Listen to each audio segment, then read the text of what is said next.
నా హృదయంలో ఒక ఆశ ఉందయ్యా. ఏంటంటే నా మొరకు విరామము కలగకుండునుగాక. విరామము లేకుండా మొరపెట్టే ఆత్మ నాకు కావాలి.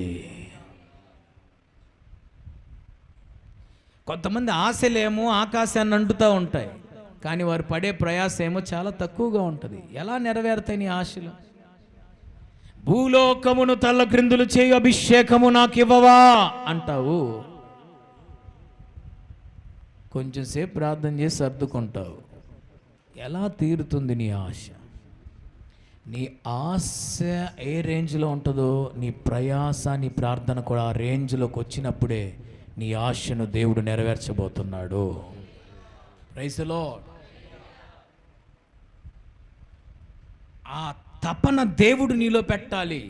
దేవుడు నీ ఆత్మను స్థిరప్ చేయాలి.